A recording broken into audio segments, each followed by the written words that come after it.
Hello, this is Tallie Consulting Services, the right-hand persons, and this is pretty much part 3 to the other side of the IranContra affair, and I've been calling it Tallie hypothesis regarding, once again, the other side of the IranContra affair. As I mentioned in part 2, that I'm doing a crime seminar documentary called Crime Perspective Today, Making Amends, telling our side of the story. How did I get here? And I pretty much explained that in part 2. So, and most definitely it's regarding the African American criminal culture in Dallas, Texas, with a high emphasis on women in crime. And as I mentioned previously, I wanted to discuss the crack epidemic, because the crack epidemic most definitely caused a major culture change in the African American community in Dallas, Texas. Now, most definitely, I discussed a few things in part 2, and I most definitely had some misinformation on facts. And once again, this is all just experimenting. You know, I'm experimenting. I haven't really the purpose is to have the criminal who's actually involved during that time period give their perspective. Now, in part 1, we talked about morphine and heroin. Now, in Dallas, Texas, we had our first epidemic with in 1894. You know, people were found dead on train tracks, etc. You know, we had patent medicines. You know, cocaine mixed, medicines mixed with cocaine, heroin, etc. You know, as I mentioned in part 2, Chinese immigrants bought opium with them to America. Now, I'm going to get into a little bit more about that later on, but they bought opium with them to America. And, you know, in 1853, the hypodermic needle was invented, so you can inject morphine into your arms. You know, America was young. So we know heroin was created from morphine, and it was also to assist with morphine addiction.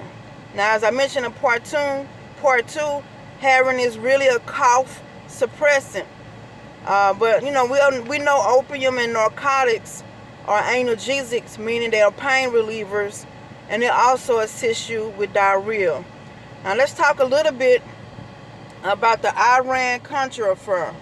Now, what is the IranContra affair? Now, I won't have to read on and on again. I'm just going to go over briefly, because that's the IranContra affair itself has you know, been discussed, but that's not what I'm trying to really part of it. I am trying to figure out, but I'm really discussing the other side. Now, as I mentioned in part 2 about the Irish and Italians, supposedly the Italian killed an Irish cop. They went to court, and the Italian was found not guilty, and the Irish lynched about 9 or 10 Italians right here in America. And that most definitely hurt with race relations during that time period. Now, when we look at the IranContra affair, I'm just going to start off with that. During Reagan administration, even though it started with Mr. Carter getting into a conflict with Iran, but during that time period, Reagan, Oliver North, and of course the CIA director William Casey and Mr. Poindexter were sending, decided to, they were also having a conflict with Cuba and Soviet Union, and Nicaragua was assisting Cuba and Soviet Union. So they were sending money to, they decided to send money to Nicaragua. They trained the Contras. They sent them money. They sent them guns. And they trained them. Now, supposedly, the CIA decided to sell cocaine. I mean, use cocaine sales in America to send money back to assist the Contras from overthrow the Nicaraguan government. Now, supposedly, they had assistance from Nicaraguans and 2 Cubans who were anti-Castro. Now, as I mentioned in part 2, it's a coincidence that Ronald Reagan, Oliver North, and William Casey are Irish. Now, Mr. Bush and Mr. Poindexter, I do not think necessarily are Irish, and I really couldn't find the data on Mr. Poindexter. But they're all Irish. Now, if you know history of the Irish, you know, they had an Irish mob. Now, I watched the Irish mob, of course, on Netflix, and then they're discussing how they were selling cocaine, you know, in the 60s and 70s, if I'm not mistaken, prior to that. And their main source of contact back then was going to Colombia and going to Jamaica. Now, if you ever look on a CIA World Fact Book, they'll tell you what country is a producer of a certain drug, and they'll tell you what country is a transshipment. Now, we know South America itself is a producer of cocoa leaves. Cocoa leaves are made in, that's the only way you're going to be able to make cocaine. You know, one thing I failed to mention in part 2 is that the Canadian Irish are doing the flying. So that means Canada, they will have to find a way to ship cocaine to America. Now, we know America is connected to Canada. Now, I looked at two big main points that I looked at. Of course, we know New York. You know, we know for sure that the Irish mob was in New York. That's where the documentary takes place at, in New York. But there's another border between Detroit and Canada. Now, I've also, actually, within this past week, I've been seeing Motown Mafia for the longest. You know, Motown Mafia, of course, is mostly selling boy. They're selling heroin. And they're talking about the French connection. And I'm going to talk about that a little bit. But that has nothing to do with the IranContra affair. All right? At least as of today, it doesn't. But the Irish will have to come through the border at one of those points. Okay? So, now the other fact about the IranContra, I'm just bringing that up. So they started selling cocaine. Now, I mentioned in part 2, I'm thinking, if all of you are Irish, you know the Irish, and the kings of New York, they talking about how the Irish, when they first came to America, they're striving, and doing that, they're having a lot of gangs, and things of that nature. The Irish, as most definitely portrayed in the Irish mob, they started some of the first crimes like robbery, etc. And they're one of the reasons why we have, all this different type of securities for banks, as well as the Italians. So, let me look at my notes. I want to be factual. Now, one part of the IranContra firm, Oliver, the U.S. government, when Reagan comes on, once again, they say the conflict started with Carter, because he refused to let I forgot his name. He wanted to come to America for some counselor help, and Carter supposedly said no. So what ended up happening is, I don't think this is a result of that, but in the end, we have some hostages in Iran, whether it's over drugs or whatever. And Oliver North and the Reagan administration is trying to free the Iranians. So Oliver North, who in his history, as it says, has a positive, he like Jews, he likes Israel. And Iran has a positive relationship with Israel. So Oliver North, the deal is that Israel will send the weapons, missiles or whatever, to Iran, and the Americans will replace them. Now, if you read the article on Texas Monthly, they show the kids holding the guns. This article was written in 1988. I think we was having like 600 or more deaths in 1 year in Dallas, Texas, like in the height of the crack epidemic, even though it supposedly started in 1985, as my client told me. Excuse me. Okay, as I was mentioning, I had a setback, I apologize. As I was mentioning, the Americans make a deal with Israel to send weapons to Iran, so Iran have a lot of Africans. Iran was briefly involved in slavery, just like many countries. So they have African Iranians. As I mentioned on my Facebook page, the African Iranians are migrating to Dallas, Texas in the 80s and probably earlier than that, If I'm not mistaken, the U.S.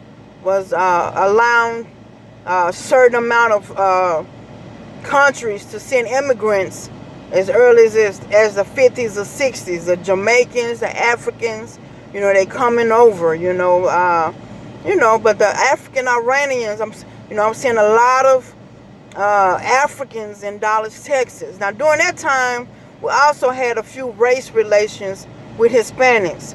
Now, Hispanics are also migrating, but mostly to California. We have Hispanics, but if you look at a lot of people, senior class photos, especially in the southern part of Dallas, you won't see that many Hispanics. Mostly, the Hispanics are in Oak Cliff part, the northern part of Oak Cliff. They're in most definitely West Dallas, etc. But now, of course, we have most definitely a lot of Hispanics, and that will come together a little bit later. But as I mentioned, we have Africans migrating. We have Jamaicans, and as my client told me, when he got out of prison, or my consultant told me, when he got out of prison in 1985, he went to a friend house or a cousin house, and they're watching the Jamaicans sell crack. They're washing them. They're selling crack. And he mentioned, that the blacks that were already there didn't have the arsenal to hang with the Jamaicans. Now, as I mentioned, in Texas Monthly, they have an article. It came out in 1988. And one thing it says in there is the word Uzi. The Jamaicans have a Uzi. They got a Uzi. I don't know what other type of machine guns that they have, but I did my research on the Uzi. You only can get a Uzi from Israel. The Irish have Uzis, and I think a few other countries. Now, I don't know if America obtained any Uzis from them, but once again, the other side of the IranContra is basically stating that the African Iranians have most definitely a positive connection with the Jamaicans, and being, the Jamaicans idolized Africa. When Jamaica became independent, they took the colors of the African flag. They idolized Jamaicans. Now, I heard Cuba a lot, but Cuba was the last continent or last country in the world to end slavery. So the Jamaicans are most definitely likely to have a positive relationship with African Iranians. So the other side of the story is that that transition resulted in Iran giving the Jamaicans Uzis or whatever, or machine guns, and most definitely those machine guns today, and of course a lot of other ways, have transitioned to blacks, or I'm calling it Afro-Americans, means that American-born blacks. I don't want to offend anyone. I don't want to offend my race, because most definitely I have offended everyone. Okay, so but to make a long story short, as I mentioned, we're looking at the Irish Mafia. The Irish Mafia is selling cocaine. Okay, we're looking at the IranContra affair. One side of the story is the facts are leading to that Ronald Reagan is, he was an actor before he got elected president. Majority of his cabinet, I haven't looked at all his cabinet, is Irish. All of a sudden, the Italian mob start having problems. They're getting investigated. So the Irish, the CIA director is Irish. They're selling cocaine. I haven't, I've been working. I haven't had time to really fully research this. Now, once again, I made some mistakes about let's talk about the French connection a little bit, or the Italians' source of opium. Now we know Mexico has taken over the game pretty much. I mentioned, they're building buildings. They're producing. They're one of the top producers in opium. Heroin. And that's some of the reasons why they're having problems, honestly. Now, so let's look at. I'm gonna talk about Greece. Now, I looked at Italy on the map. Italy is next to Greece.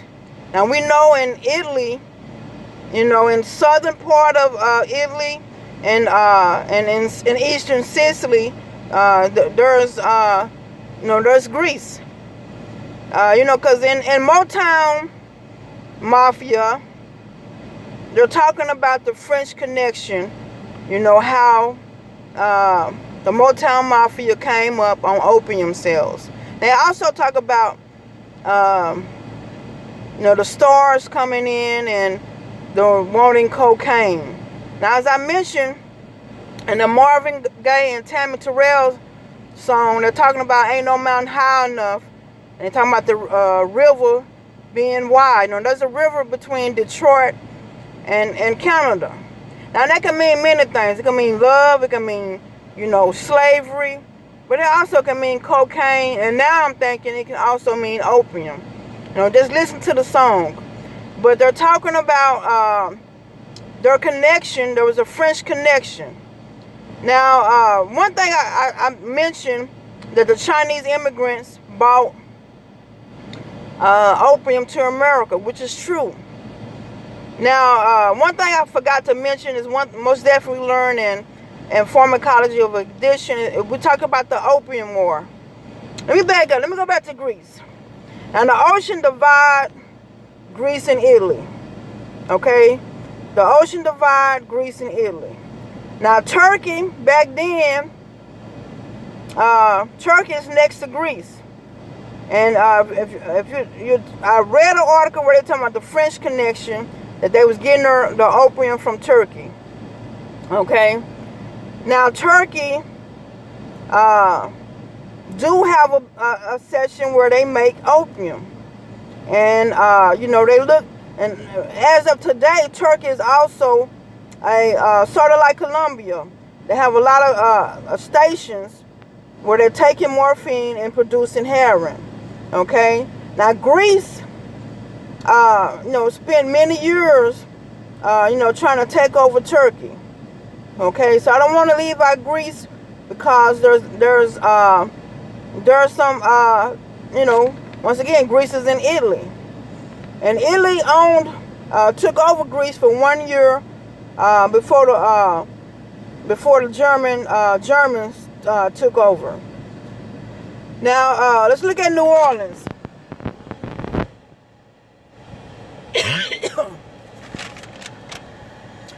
Excuse me, I'm just making some corrections. Once again, I'm just experimenting. My tapes ain't all that. Okay. No, Germans took over Greece for about 4 years also. Now, we know French owned New Orleans for a while, and they until America took over in 1803. French used to bring goods to New Orleans. We had free trade. We didn't have customs, the DEA and FBI. So we bringing our spices, we bringing our liquids, we bringing our plants or whatever, bringing our home remedies, our medicines. So that's what's going on. So let's go back to Turkey. I read the article. Why they call it the French Connection is because one reason they call it the French Connection is because I got to hurry up. I only got a few minutes left. Because they got busted, and this is after the fact, way after they were selling heroin. The French men were bringing in heroin, and they got caught in the U.S. or somewhere, and they mentioned that they was getting it from Turkey. Okay, and Turkey at that time was making licit morphine or opium, and licit just means legal. It was legal. Now, if you go back into history, and we know India most definitely was the first to have the opium. British took over India, and they called it the British India Company, and they went to war with China. So China got flooded with opium, and half of China was addicted. Okay, and we call this, the CIA call it the Golden Triangle. You have Thailand, you have Laos, and Myanmar, Burma, which was used to be India. India used to be the top producer of heroin, of opium.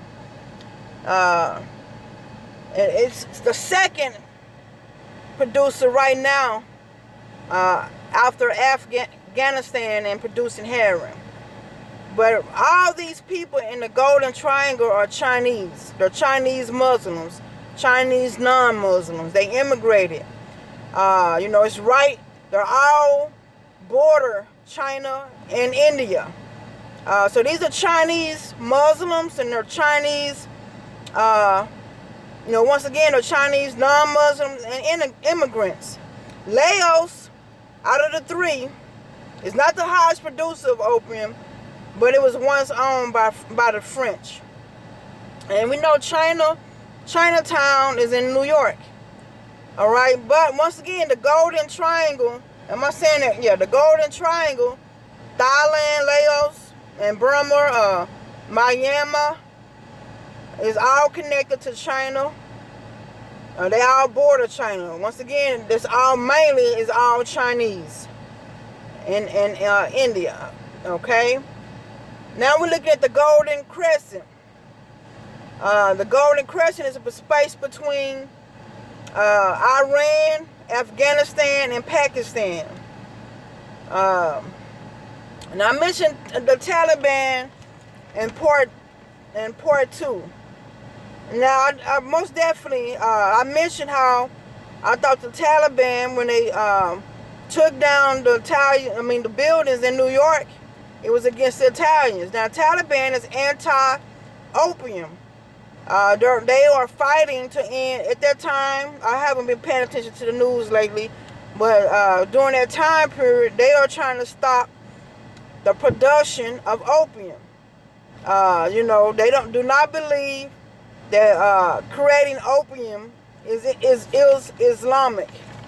Okay, but they most definitely have taken extreme measures. And as I mentioned in part 2, everything about this immigration is really all about drugs and the mafia.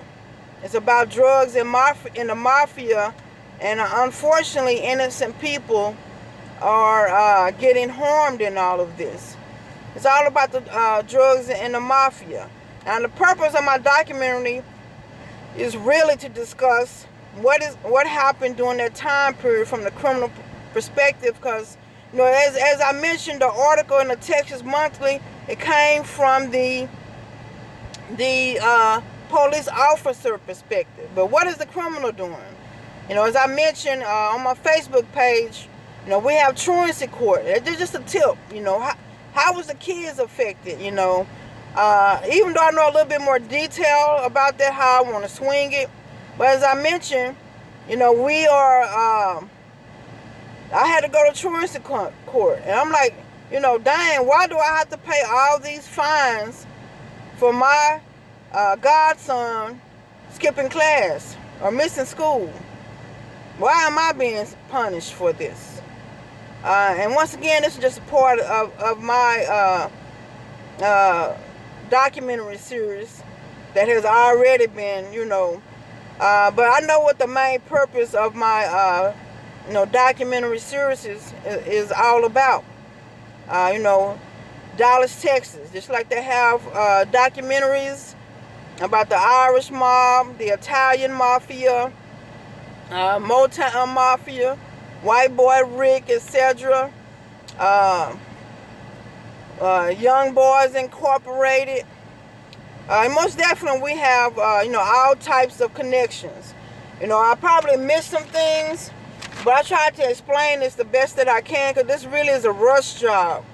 I haven't had time, honestly, to sit down. But once again, the other side of the IranContra is basically about the African-Iranian Jamaican connection. And that's pretty much it as of today.